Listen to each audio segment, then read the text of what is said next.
IT job కోసం try చేస్తున్నారా? Coding tutor లో ట్రైనింగ్ తో పాటు stipend and 100% job guarantee. Welcome to Suman TV. నేను మీ సుమన్ టీవీ. నాకు కోల్కతా ఇన్సిడెంట్కి సంబంధించింది ఎప్పటికప్పుడు మేము అప్డేట్స్ ఇస్తూనే ఉన్నాము. అయితే బీయింగ్ ఏ విమెన్ ఈరోజు మనతో పాటు మాధవీలత గారు ఉన్నారు. అండ్ దాంతోపాటు హైకోర్టు అడ్వకేట్ రవీంద్రనాథ్ గారు ఉన్నారు. సో రెగ్యులర్గా మేము చేసేటువంటి వీడియోస్ మీరు ఎప్పటికప్పుడు చూస్తూనే ఉన్నారు. అయితే ఇటువంటి ఇన్సిడెంట్స్ కనుక జరిగినప్పుడు దేశంలోనూ రాష్ట్రంలోనూ చుట్టుపక్కల ఏరియాస్లోనూ కనుక ఎటువంటి న్యాయం జరిగితే బాగుంటుంది, అండ్ ప్రస్తుతం ఉన్నటువంటి కోల్కతా ఇన్సిడెంట్ మీద మాధవీలత గారు ఏమనుకుంటున్నారు, ఎటువంటి న్యాయం జరిగితే బాగుంటుంది అనుకుంటున్నారు, అండ్ అక్కడ స్టేట్ గవర్నమెంట్లో సో కొన్ని కార్యకలాపాలు జరగటం చూసి వాళ్ళ మనోభావాలు దెబ్బతింటం కూడా జరుగుతూ ఉంది. అయితే ఈ టైంలో మమతా బెనర్జీ ఏం చేస్తే బాగుంటుంది అనేది ఈరోజు మనతో పాటు మాధవీలత గారు అండ్ దాంతోపాటు హైకోర్టు అడ్వకేట్ రవీంద్రనాథ్ గారు ఉన్నారు. అది వారి మాటలో తెలుసుకుందాం. నమస్తే అండి. నమస్కారం అండి. మా కలకత్తా ఇష్యూ సంబంధించి ట్రైనీ డాక్టర్ హత్య ఉదంతం మనం బాగా ఒక నెల రోజుల నుంచి బాగా దేశవ్యాప్తంగా సంచలనాలు రేకెత్తించింది. సో ఈ రోజుకి జరిగి ఎగ్జాక్ట్లీ 1 month అయిందమ్మా దీనికి సంబంధించి. సో గడచిన 30 రోజులుగా ఎస్పెషల్లీ ఆ కలకత్తా అంటే వెస్ట్ బెంగాల్ ప్రాంతంలో సామాన్య జనం కూడా పూర్తిగా తమ దైనందిన కార్యకలాపాలని పక్కన పెట్టేసి పూర్తి స్థాయిలో ఇదే పూర్తిగా నిరసనకారులు తెలపడం కానీ ధర్నాలు చేయడం కానీ అది శాంతియుతంగా చేస్తున్నారు. సో దీనికి సంబంధించి మమతా బెనర్జీ మీద చాలా అభియోగాలు ఉన్నాయి. ఆవిడ ఒక ఆరోగ్య శాఖ మంత్రి, ఆవిడే హోమ్ మినిస్టర్, ఆవిడే అట్ ద సేమ్ టైం రాష్ట్రంలో ముఖ్యమంత్రిగా కూడా పనిచేస్తున్నారు ఆవిడ. అయినప్పటికీ కూడా సిబిఐ అధికారులు ఇన్వెస్టిగేషన్లు అవుతున్నాయి. ఇది కాకుండా ఎన్ఫోర్స్మెంట్ అధికారులు కూడా ముఖ్యంగా సందీప్ ఘోష్ ఎవరైతే ఉన్నారో ఆ కాలేజీ ప్రిన్సిపాల్, ఆయన మీద కూడా రకరకాలుగా ఇన్వెస్టిగేషన్లు అవుతున్నాయి. ఇవన్నీ ఓవరాల్గా చూస్తుంటే మీకు ఏమనిపిస్తుంది అమ్మ దీనికి సంబంధించి? ఇప్పటికైనా ఆ వెస్ట్ బెంగాల్ని ఆవిడ ఉచ్చు నుంచి తీసేసి పాపం అక్కడ ఉన్న వాళ్ళందరికీ మోక్షం కల్పించాలంటే గవర్నర్స్ రూల్ రావాలి. అప్పటికి కానీ అక్కడ జరుగుతున్న దురాగతాలకి అంతం అనేది రాదు ఇంకా. ఎందుకంటే ఒక స్త్రీ కొన్ని సరిహద్దులను దాటి, స్త్రీయత్వాన్ని కూడా దాటి వికృత రాక్షస రూపం దాల్చాక, ఇప్పుడు మన స్త్రీని ఎలా చూస్తాము, కనీసం ఇక్కడ ఉండే మగవాళ్ళకి అర్థం కాకపోయినా ఒక ఆడమనిషికి అర్థం అవుతుందేమోనన్న ఒక భావన ఉంటుంది. మగవాళ్ళ కన్నా భయంకరమైన పైశాచిక ప్రవృత్తితో ఆవిడ ఉంది ఈరోజు. అంటే కొంతకాలంగా ఉంది. పాపం పండితే ఎవరిదన్నా బయటపడుతుంది. కాబట్టి అది వికృత రాక్షస రూపం. ఆవిడ స్త్రీ రూపం కాదు నా ఉద్దేశంలో. ఎంత తొందరగా ఆవిడిని ఆ గద్దె నుంచి తీసేస్తే, అంటే ఒకసారి రాజకీయ పరంగా ఎలక్షన్స్ అనేది పెట్టుకోకుండా ప్రెసిడెంట్ రూల్ కింద గవర్నర్స్ రూల్ పెట్టేస్తే అప్పటి కానీ పాపం అక్కడ వాళ్ళకి మోక్షం రాదు. అంతే. There is only 1 line answer from my side for this.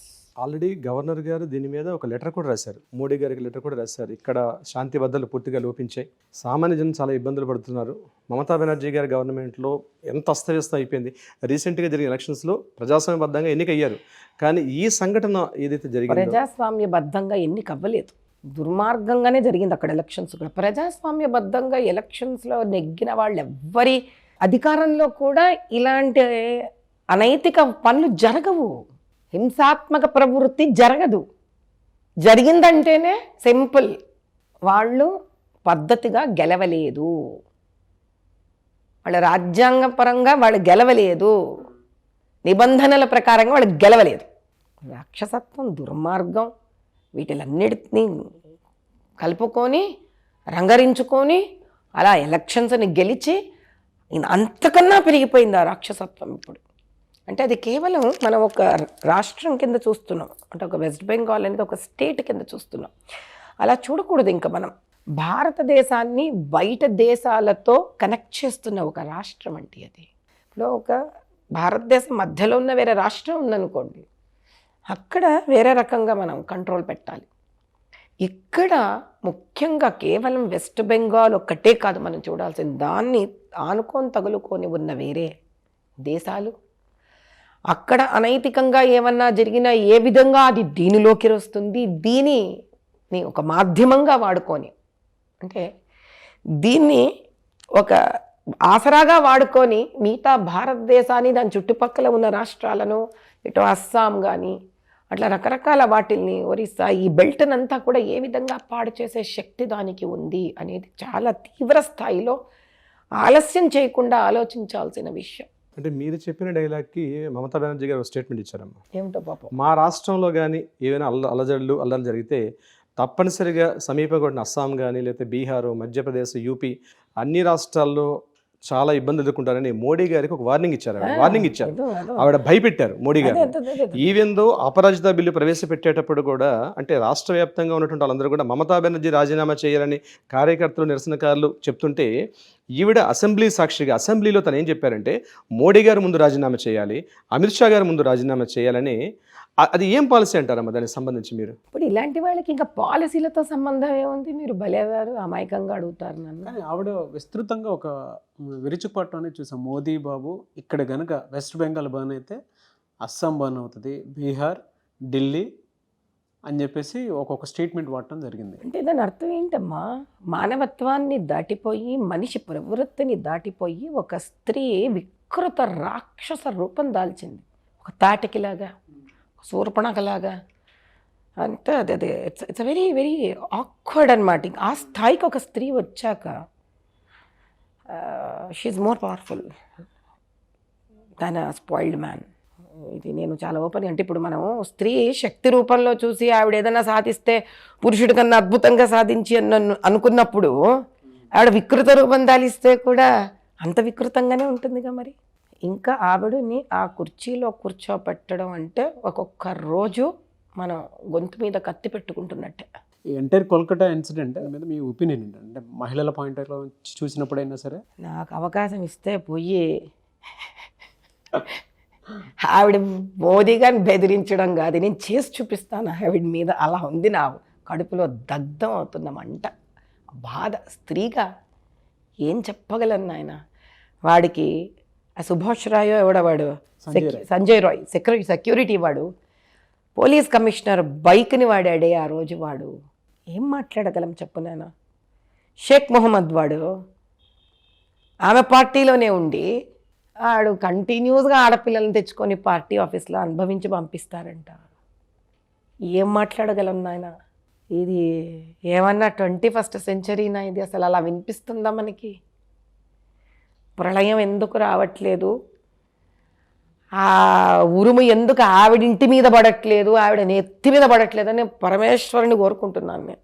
ప్రభుత్వ hospitals, private hospitals, health workers total అందరూ కూడా సిపి రాజీనామా చేయాలని చెప్పి సిపి ఆఫీస్ ముందు, ఎక్కడైతే లాల్ బజార్ ముందు సిపి ఆఫీస్ ముందు కూడా ముక్త కంఠంతో వాళ్ళంతా ధర్నాలు చేస్తుంటే కూడా తను చలించకుండా మమతా బెనర్జీ ప్రభుత్వం ఎందుకు ఇంత చేస్తుంది? ఏ విషయం? అంటే వాళ్ళందరితో కలిసే ఈ అఘాత్యాలు, అన్యాయాలు, అత్యాచారాలు చేస్తున్నప్పుడు వాళ్ళని ఇంకా సంరక్షించుకోవడం, వాళ్ళని ప్రొటెక్ట్ చేయడమే ఆవిడ బేసిక్ క్రైటీరియా కదా. ఇప్పుడు ఒక ప్రశ్న వేస్తాను మిమ్మల్ని.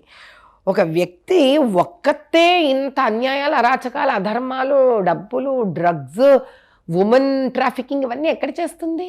ఆలోచన ఆవిడది ఉండొచ్చు, ఉద్దేశం ఆవిడది ఉండొచ్చు, ఎవరితో చేయి కలిపి ఉండొచ్చు, కానీ ఆవిడ చట్టంలో ఆవిడ హోమ్ మినిస్టర్ ఆవిడండి, వైద్య ఆరోగ్య శాఖ మంత్రి కూడా ఆవిడే. చూడండి మరి. అంటే ఎక్కడెక్కడ ఆవిడ ఏ పదవుల్లో అనైతికంగా డబ్బులు సంపాదించొచ్చో, అన్యాయం చేసి దుర్మార్గాలు చేయొచ్చు, అవన్నీ ఆవిడ కంట్రోల్లో పెట్టుకుంది ఆవిడ. అంటే దాని అర్థం ఏంటి అని అంటే బేసిక్గా వీళ్ళందరూ ఆవిడ కింద తోలుబొమ్మలు, ఆవిడ చెప్తే చేసేవాళ్ళు. మరి వాళ్ళ మీద చర్యలు ఎందుకు చూసుకుంటుంది మీకు చెప్పండి మీరు? ఇప్పుడు ఫాస్ట్ ట్రాక్ కోర్ట్స్ అనే విషయం మీద ఆల్రెడీ ఒక చర్చ అవుతుంది. దీని మీద సెంట్రల్ గవర్నమెంట్ కూడా అక్కడ ఉన్నటువంటి ఆవిడ కూడా అనురాధ గుప్తా గారు ఆవిడ కూడా రిలీజ్ చేశారు, సెంట్రల్ మినిస్టర్. ఆవిడ కూడా ఆవిడ ఏమన్నారంటే ఆల్రెడీ ఇవ్వాల్సిన ఫాస్ట్ ట్రాక్ కోర్ట్స్ని ఇవ్వడం జరిగింది, అవి మీరు ముందు తీసుకెళ్తే చాలా వరకు జరుగుతుందని. సో ఈవిడ ఫాస్ట్ ట్రాక్ కోర్ట్స్ని కూడా వాడుకోకుండా మమతా బెనర్జీ గారు రాష్ట్రంలో పూర్తిగా జనజీవనం ఈరోజు చాలా అస్తవ్యస్తంగా ఉందండి, స్తంభించిపోయిందండి పూర్తిగా. మీకు ఇంకొక రకంగా మీరు ప్రశ్నలు వేయలేరు కాబట్టి ఇలా ప్రశ్నలు వేస్తున్నారు. కానీ ఇది ఎలా ఉంది అని అంటే తాటకి దగ్గరికి వెళ్ళి చక్కగా కూరగాయలు ఎందుకు తినవు నువ్వు, చక్కగా ముద్దపప్పు ఎందుకు తినవు అని అడిగినట్టుగా ఉంది. ఫాస్ట్ ట్రాక్ కోర్ట్స్ కానీ, కమిషనర్ ఆఫ్ పోలీస్ సిపిని పనిష్ చేసి అరెస్ట్ చేయడం కానీ, ఆ కాలేజ్ ప్రిన్సిపల్ అరెస్ట్ చేయడం కానీ, ఇవన్నీ ఎవరు చేస్తారు? ఎంతో కొంత మానవత్వం, నిజాయితీ మిగిలి ఉన్న వ్యక్తిలో ఏ వ్యక్తి అయితే తానే అటువంటి సామ్రాజ్యాన్ని తయారు చేసిందో ఆ వ్యక్తితో మనం ఆ వ్యక్తిని ఇదెందుకు చేయట్లేదు, అదెందుకు చేయట్లేదు అంటున్నాను నేను. వ్యక్తిని తీసిపారేయండి అని నేను అంటున్నాను. ఇంక అయిపోయింది. ఒంటి నిండా పుచ్చిపోయింది ఆ వ్యక్తి, కుళ్ళిపోయింది ఆ వ్యక్తి. అసలు ఒక స్త్రీలను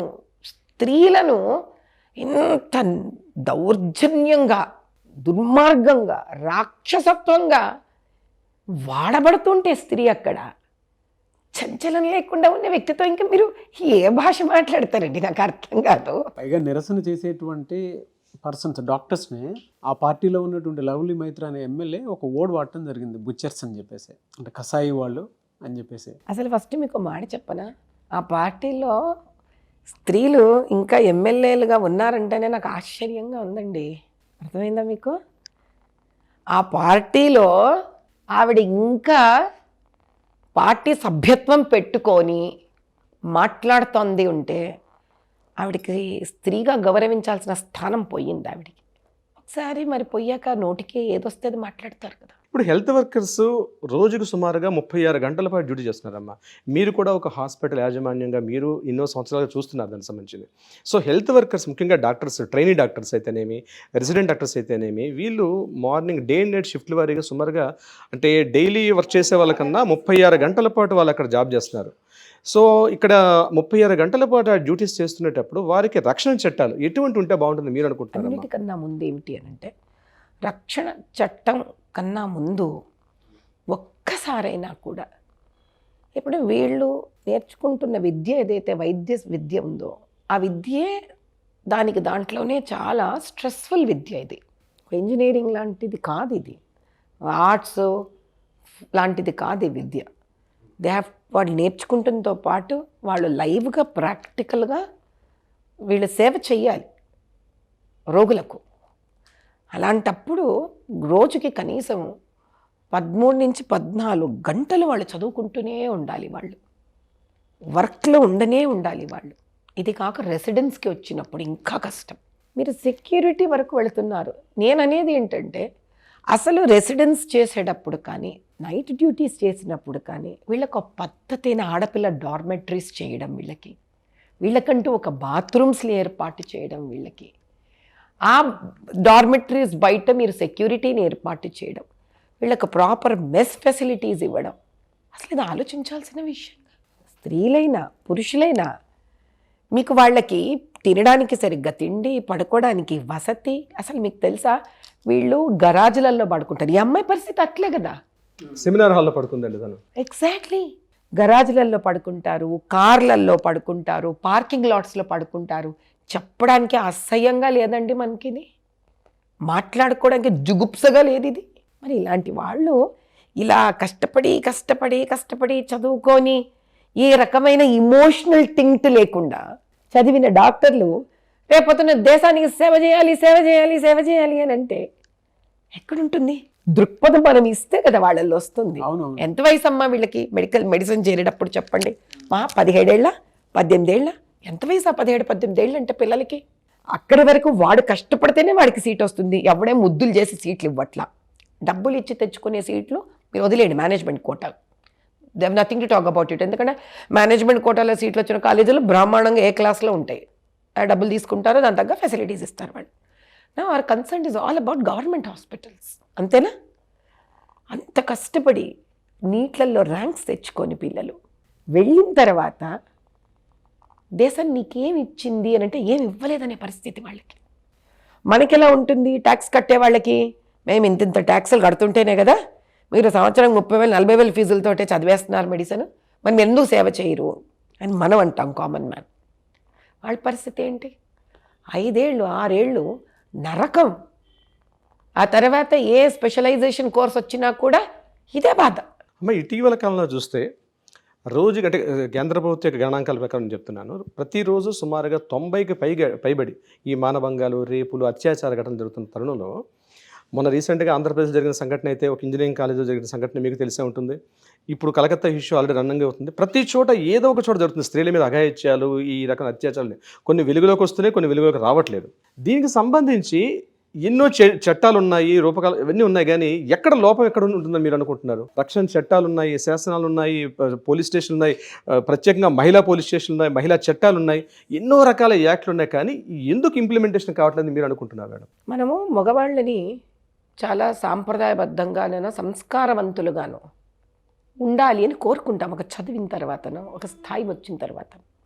కానీ స్త్రీని చదువుకున్నా చదువుకోకపోయినా సంస్కారవంతురాలుగా ఉండాలని కోరుకుంటాను. ఎందుకంటే ఆవిడ పుట్టుకలోనే సంస్కారం ఉంది కాబట్టి. అటువంటి స్త్రీయే మమతా బెనర్జీయే రాష్ట్రాన్ని కబళిస్తూ ఉంటే ఎవరొచ్చి కాపాడాలి? ఈ రోజుకి 1 month అయిపోయింది. స్టిల్ దానికి సంబంధించినటువంటి వాటిల్లో అయ్యా మీరు నన్ను నిర్మోహమాటంగా సమాధానం చెప్పాలి అనుకుంటే మనందరం ఒక క్లియర్గా విల్ అండర్స్టాండ్ స్టేట్. నేను బీజేపీలో ఓ టికెట్ వచ్చి నేను ఒక పోరాడాను కాబట్టి మీ ఉద్దేశంలో ఏమనుకుంటున్నారు?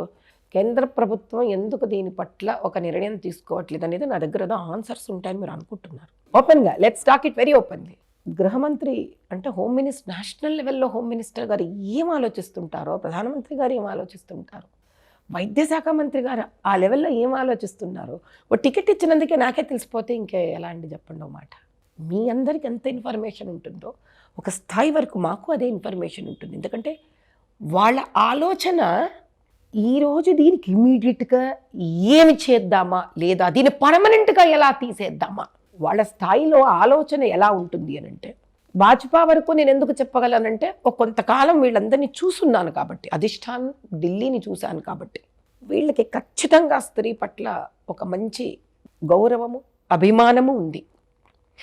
కానీ వీళ్ళు ఆర్గనైజేషన్స్ కారు, వీళ్ళు ప్రభుత్వం. ఇప్పుడు మమతా బెనర్జీ ఆధ్వర్యంలో ఇలాంటిది ఒక అరాచకం కాదు, వందల వేల అరాచకాలు జరుగుతున్నాయి.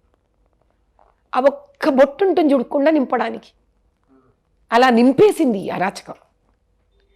కాబట్టి ఇప్పుడు వాళ్ళు ఆలోచించాల్సింది ఏంటంటే దీనికి how to bring a permanent solution. ఇప్పుడు ఆ షేక్ మొహమ్మద్ గారు ఎవడో ఉన్నాడు, వాడి మీద మరి ఈడీ అటాక్ జరిగింది.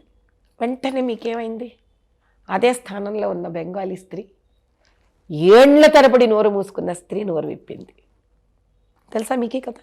ఆవిడ పాపం బయటకు వచ్చి ఇండియా టుడేతో చెప్పింది ఏమని, మమ్మల్ని కొంతమంది స్త్రీలను పార్టీ ఆఫీస్కి తీసుకెళ్ళడం జరుగుతుంది, కొన్ని రోజుల పాటు పార్టీ ఆఫీస్లో షేక్ మహమ్మద్ గారు తీసుకొని పోతాడు, కొన్ని రోజుల పాటు పార్టీలో ఉన్న అందరి మగవాళ్ళు తృప్తి చెందిన తర్వాత అప్పుడు మమ్మల్ని పంపించడం జరుగుతుంది.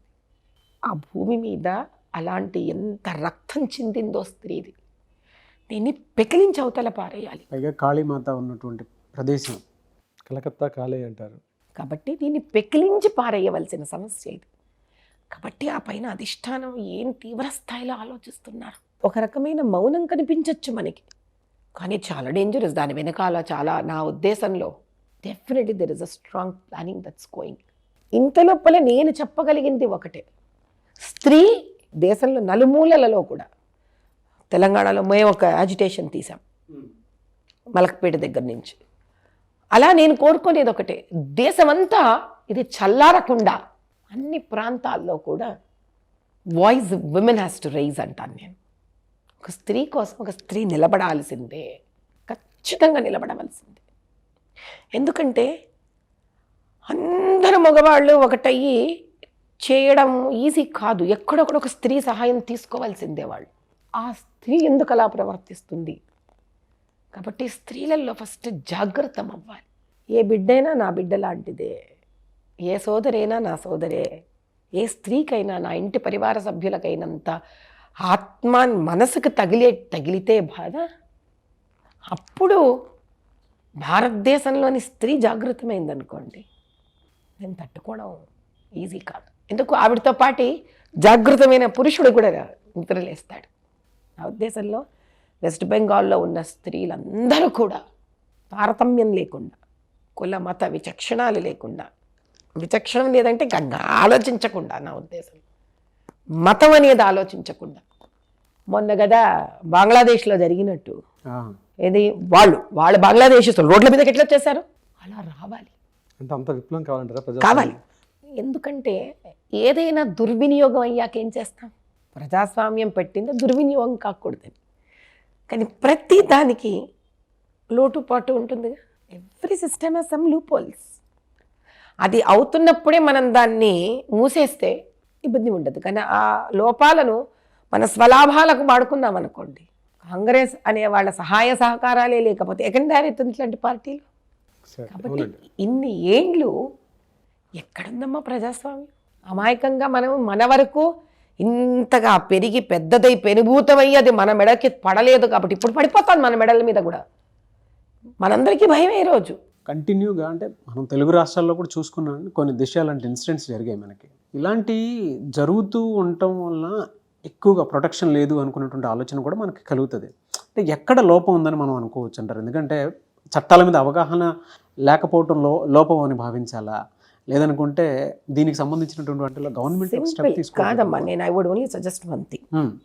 ఆడవాళ్ళు ఇంకా ప్రభుత్వాన్ని కోరవలసిన చాలా ప్రప్రదమైన విషయం ఏంటంటే పురుషుడి మీద ఆధారమయ్యే జీవన విధానాన్ని నుంచి బయటపడగలగాలి మనం. అంటే ఎలా అంటారు? ఫర్ ఎగ్జాంపుల్ సింపుల్, మనకి ఆదిలాబాద్ దగ్గర అక్కడ ఆ తాండలో ఒక అమ్మాయి, ఒక మధ్య వయసు ఆవిడ, పాపం ట్రైబల్ ఆవిడ, ఆటోలో వెళ్ళింది. మీకు ఒక అరాచకం జరిగింది. ఇంకా స్త్రీలు గవర్నమెంట్ వాళ్ళకి లోన్లు ఇప్పించి ర్యాపిడో బైక్స్ కానీ ఆటోలు కానీ పురుషుడికి సరి సమానంగా స్త్రీలు ఇట్లాంటి వాటిల్లోకి దిగాలి. స్త్రీని అనకూడదు కానీ రెడ్ లైట్ ఏరియాలలో వాడుకోవడం కాదయ్యా. స్త్రీని ఒక auto driver, car driver, taxi driver, I mean to say bike driver, skilled పర్సన్లా తయారు చేయాలి. ఇలా మనం తయారు చేయగలిగిన నాడు మనం ఒక స్త్రీకి ఒక అవకాశం ఇస్తున్నాం ఇంకొక స్త్రీ మీద ఆధారపడడానికి. పురుషుడి ఆధిక్యత కానీ పురుషుడి మీద ఆధారపడడం అనేది వీలైనంత సన్నగిల్లిన నాడు, తీసేయగలిగిన నాడు, there will be a great change in thought process and there will be great change in the society. Let's make men unemployed more. ముళ్ళుని ముళ్ళుతోనే తీయాలి. స్త్రీని let's make her economically powerful, especially in this lower middle class families. అంటే భద్రత కల్పించాల్సిన ప్రభుత్వం first స్త్రీకి ఏంటంటే ఈరోజు ఇంటి నుంచి తన ఆఫీస్కో తన కాలేజీకో స్కూల్కి వెళ్ళాలంటే భద్రత ఇవ్వాలి. భద్రత ఇచ్చిన రోజున మీరు అన్నది సాధ్యపడుతుంది. కానీ భద్రత ఇవ్వాల్సినటువంటి ప్రభుత్వ యంత్రాంగాలు ఈరోజు అందరం మేమే ఉంటాం. విమెన్ డ్రైవర్స్ రావాలి, ఫీమేల్ బస్సెస్ రావాలి. బస్సెస్ రావు, గవర్నమెంట్ వాళ్ళ ఆధిక్యత ఉంది. ర్యాపిడో బైక్స్, మాలాంటి ఎన్జిఓ ఆర్గనైజేషన్స్ ముందుకు రావాలి. మగవాడి కన్నా స్త్రీకి ఒక బైక్ ఇస్తే టంచన కట్టేస్తుంది పాపం ఇన్స్టాల్మెంట్. ట్రైనింగ్, స్కిల్డ్ ట్రైనింగ్ సెంటర్స్లో కార్ డ్రైవింగ్స్ స్టార్ట్ అవ్వాలి. This has to start. Women organisations గట్టిపడాలి. అంటే ప్రభుత్వంతో కనెక్ట్ అయ్యి ఉన్న సహాయ సహకారాలు, పురుషుడితో కనెక్ట్ అయ్యి ఉన్న సహాయ సహకారాలు కాకుండా ఆడవాళ్ళని సహకరించే ఆర్గనైజేషన్స్ లోపల మళ్ళీ ఫీమేల్ ఆర్గనైజేషన్స్. అంటే ఏంటి, మీకు ఒక కంపెనీ ఉంది, ఒక ప్రైవేట్ కంపెనీ ఉంది, ఆడవాళ్ళందరూ అక్కడ ఒక గ్రూప్ అవ్వాల్సిందే. అంటే నౌ ఆడవాళ్ళు వాళ్ళ చేతుల్లోకి వాళ్ళ సెక్యూరిటీని తీసేసుకోవాలి. అంటే మీకు సంస్థ, ఆ సంస్థ ఇబ్బంది అయితే మీరు సంస్థ ఇన్ఛార్జ్కి చెప్పారు. ఇది కాదు. ఏ ఆర్గనైజేషన్లోనైనా ఇప్పుడు ఆ అమ్మాయి జరిగిన అత్యాచారం జరిగిన హాస్పిటల్ ఉంది. మెయిన్ అజిటేషన్తో పాటు హాస్పిటల్ ఉన్న ఆడవాళ్ళందరూ ఒక గ్రూప్ ఫామ్ అయిపోవాలి. వాళ్ళందరూ కూర్చొని ముందు మాకు ఇక్కడ ఫెసిలిటీస్ లేవు, అజిటేట్ చేయమనండి. స్టూడెంట్సే కదా, ఒక నెల రోజులు స్తంభించిపోతే హాస్పిటల్స్. వాళ్ళ కోసం భారతదేశం మొత్తం స్త్రీలందరూ కూడా అజిటేట్ చేయాలి.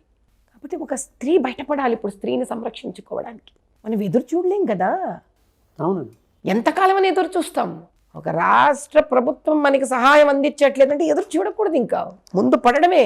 సమయం లేదు మన దగ్గర ఎక్కువ. సో ఈ సంఘటన జరిగిన తర్వాత మీరు ఇక్కడ మన ఆంధ్ర తెలంగాణలో కానీ ఏమైనా కార్యక్రమాలు అంటే మీరు అన్నట్టుగా మహిళా జాగృతికి సంబంధించి ముఖ్యంగా ఈ రోజుకి 1 month అయింది. ఈ రోజు నైట్ అక్కడ 9 గంటల నుంచి 10 గంటల వరకు రిక్లైన్ లైట్ అని చెప్పి ఎంటైర్ త్రోట్ కలకత్తాలో హెల్త్ వర్కర్స్ అందరూ కూడా ఈ రోజు నైట్ స్టార్ట్ చేస్తున్నారు.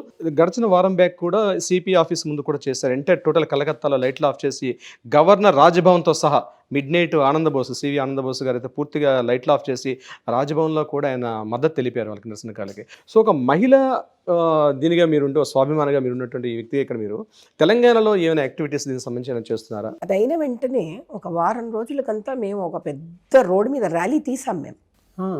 నేను తీశాను.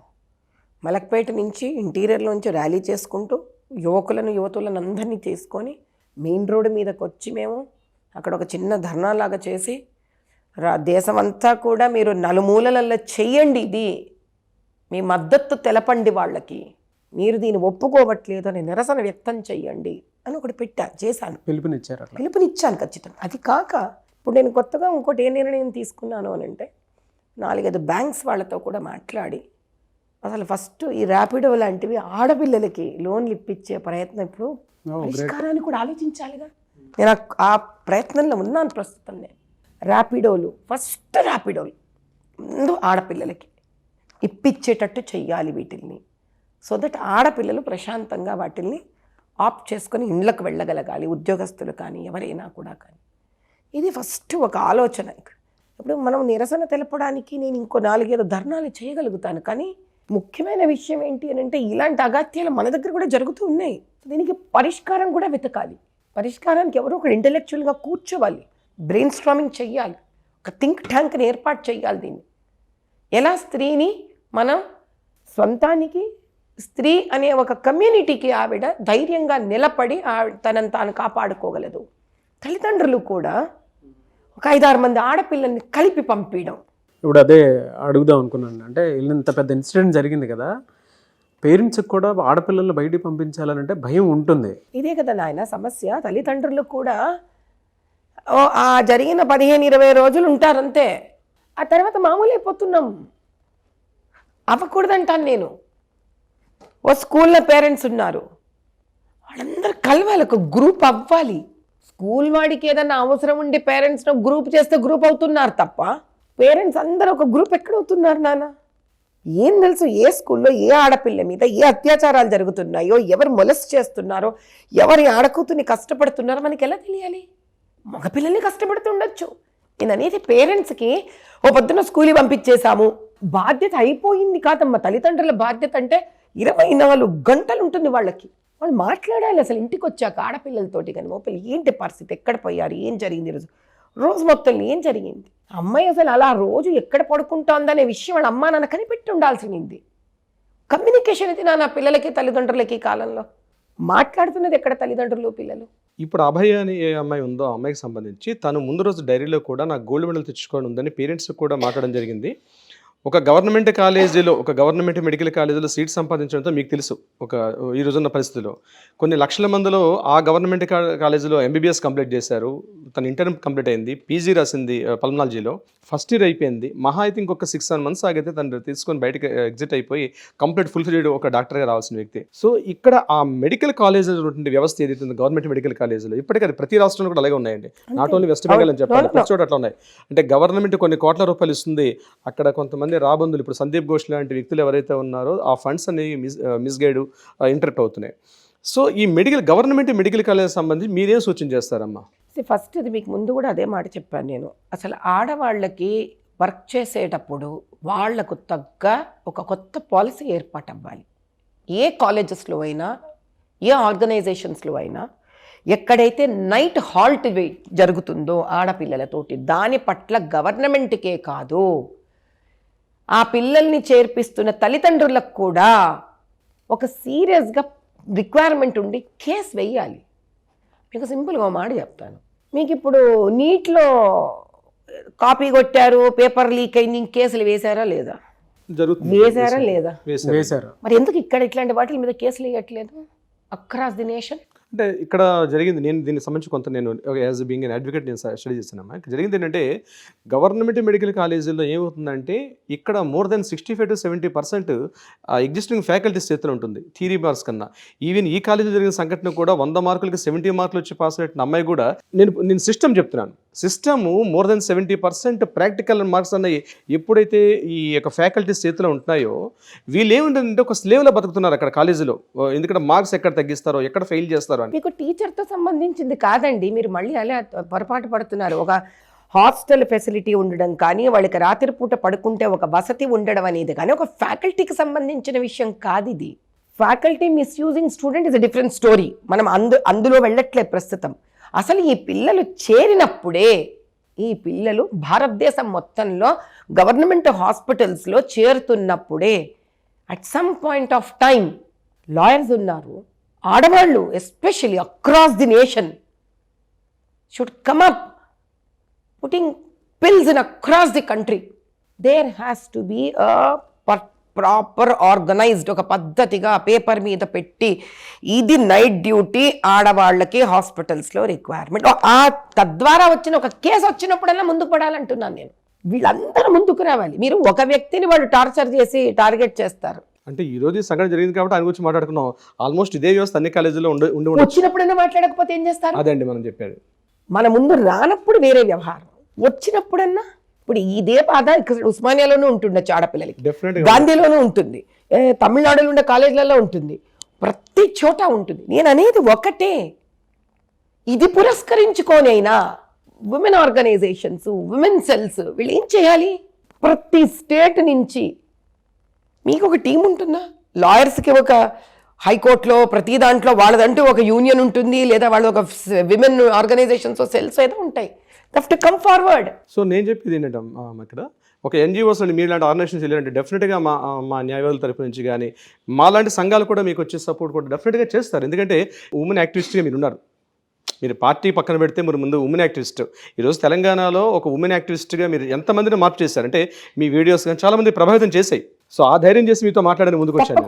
సో మీరు ఆ యాక్టివిటీ తీసుకురాగలిగితే డెఫినెట్గా మా న్యాయవాదులు కానివ్వండి, ముఖ్యంగా ఇక్కడ సిటీలో నాంపల్లి కోర్టు కావచ్చు, సికింద్రాబాద్ కోర్టు కావచ్చు, మేము హైకోర్టులో ఉన్నాం, చాలామంది మేము వచ్చి సపోర్ట్ చేయడం సిద్ధంగా ఉన్నాం. బట్ ముందుకు నడిపే ఒక నాయకుడు మాకు కావాలి ఇప్పుడు. సో మీరు యాజ్ అ ఉమెన్ బీయింగ్గా ఒక నాయకుడు మీరు ముందుకు వెళ్తే డెఫినెట్గా మేము చేయడానికి అవకాశం ఉంటుంది. తప్పకుండా మనం ఒక పని చేద్దామైతే, ఎక్కడ వరకు ఎందుకు, మన దగ్గర ఉన్న 2 మెడికల్ కాలేజీల గురించే let's do a small survey.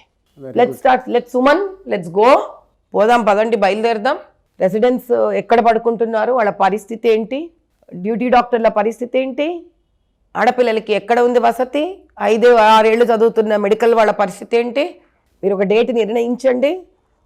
మన ఉస్మానియా అండ్ గాంధీ మెడికల్ కాలేజెస్కి 2 వెళదాం. మీరు కూడా రండి, ఒక లేడీ న్యాయవాదిని కూడా మీ వెంట తెచ్చుకోండి. డెఫినెట్గా అండి మనం వెళదాం, ఒక సర్వే చేద్దాం 2 హాస్పిటల్స్లోనూ. తద్వారా ఫస్ట్ ఒక రిక్వెస్ట్ మనం హెల్త్ మినిస్టర్కి, చీఫ్ మినిస్టర్కి పెడదాం. ఇక్కడ వాళ్ళు రియాక్ట్ అయ్యారు, ఒక టైం ఇద్దాం. రియాక్ట్ అవ్వట్లేదంటే లెట్స్ అప్రోచ్ ది లా. తప్పనిసరిగా డెఫినెట్గా ఇక్కడి నుంచే మొదలు పెడదాం. మనం మార్పు ఎక్కడ మొదలవ్వాలి ఖచ్చితంగా. మనం ఇక్కడి నుంచే మొదలు పెడదాం. ఎందుకు, ఏమంత సమస్య ఉంది, ఒక స్థానం ఇచ్చి, ఒక ప్లేస్ ఇచ్చి, వాళ్ళకి సెక్యూర్డ్గా రాత్రి పూట ఆడపిల్లలకి పడుకోవడానికి ఒక స్థలం ఇచ్చి ఎందుకు చెయ్యలేరు? ఇదే కాదు, మీరు మెడికల్ కాలేజెస్కి వెళితే ర్యాగింగులు గీంగులు చాలా ఉన్నాయి సమస్యలు ఇక్కడ. ఇది ఎలాగో ఒక అన్యాయంగా ఒక ఆడకూతురు వెస్ట్ బెంగాల్లో ఇబ్బంది పడింది కాబట్టి దీన్ని మనం తెలంగాణ రాష్ట్రం నుంచి మొదలు పెడతాం. మీరు నిజంగా ఇది అనుకున్నట్టుగా చేయగలుగుతామా? మీరు ఒక వైద్య సంస్థకు ఉన్నారు, ఒక వైద్య సంస్థకు అధినేతగా ఉన్నారు కాబట్టి డెఫినెట్గా ఇది ఒక మంచి మార్పు కింద నంది తీస్తుంది. No doubt. నేను వైద్య సంస్థకి ఉన్నా లేకపోయినా కూడా చేస్తాను, ఎందుకంటే అన్నిటికన్నా ముందు స్త్రీని కదమ్మా. సుమన్ టీవీ యాజమాన్యం కూడా మనకు అందుబాటులో ఉంటుంది. సో ఇది నేను నిర్ణయించుకోండి, ఒక తారీఖు నిర్ణయించుకొని మా వాళ్ళకి చెప్పండి, ఒక రోజు గాంధీ మెడికల్ కాలేజ్కి వెళదాము, అక్కడ ఆడపిల్లలందరినీ సర్వే చేద్దాము. 3 స్థాయి లెవెల్ని, ఒకటి మెడికల్ గ్రాడ్యుయేషన్ చేసే వాళ్ళని, ఒకటి ఆ పైన రెసిడెన్సీలో ఉన్న వాళ్ళని, అంటే పోస్ట్ గ్రాడ్యుయేట్ మెడికల్ చేస్తున్న వాళ్ళని, డ్యూటీ డాక్టర్స్ని, ఇలా మనం అందరినీ కూడా ఒక 10-15 మందిని ఇంటర్వ్యూ చేసి వాళ్ళు ఎక్కడ పడుకుంటున్నారు ఏంటి ఆ ఏరియాని కూడా మనం చెక్ చేసి వాళ్ళకి ఏముంది అని with facts and figures let's present it to the chief minister and the health minister of the state. నాతో పాటు మీలాంటి వాళ్ళు ముందుకు వస్తారు అని అంటే కనుక let's do it, let's take it up, the mission begins. డెఫినెట్గా ఇప్పుడు మేము వెంబడి ఉంటాం. ఎందుకంటే మీరు చేస్తున్న కార్యక్రమాలు నిజంగా ఉమెన్ గురించి ఆలోచించే వాళ్ళు ఈరోజు ఉన్నటువంటి మన సొసైటీలో, నేను చెప్తున్నానండి, నేను ధైర్యం చేస్తున్నాను కెమెరా ముందు మాట్లాడడానికి కూడా, నిజంగా అభినందించాల్సింది. చాలా బాగా చేస్తున్నారు. అయితే ఇది ఈ రోజు ఏదైతే యాజిటేషన్ అభయ గురించి అవుతుందో ఒక నాందిక మార్పు జరగాలి. ఆ మార్పు మీరు ముందుకెళ్తే మిషన్ అభయ మొదలు పెడదాం. ఇంకా మేడం గారు కూడా ఆల్రెడీ డిసైడ్ చేసేసారు mission Abhaya programme, mission doctor Abhaya. Let's do this, run చేయండి దీన్ని, నేను ముందు నిలబడతాను దీనికి. Thank you ma'am, thank you so much for your time. Thank you so much. చాలా సంతోషం. చాలామంది అభయకి జస్టిస్ జరగాలని చెప్పేసి కోరుకుంటూ ఉన్నారు. మాధవీలత గారు మాట్లాడినటువంటి మాటల ప్రకారం కనుక మనం చూస్తే అక్కడ గవర్నర్ పాలన వస్తే బాగుంటుంది అనుకున్నటువంటి ఆలోచన కూడా ఆవిడ చెప్పడం జరిగింది. అండ్ దీనికి సంబంధించినటువంటి వాటిల్లో త్వరగా కేంద్రం కూడా ఒక సూక్ష్మ ఆలోచనతో కూడుకున్నటువంటి ఒక్కొక్క జస్టిస్ని, రైట్ జస్టిస్ని ఇచ్చే అవకాశం ఉందని కూడా చెప్పడం జరుగుతుంది. ఎవరున్నా సరే, we want justice, we demand justice.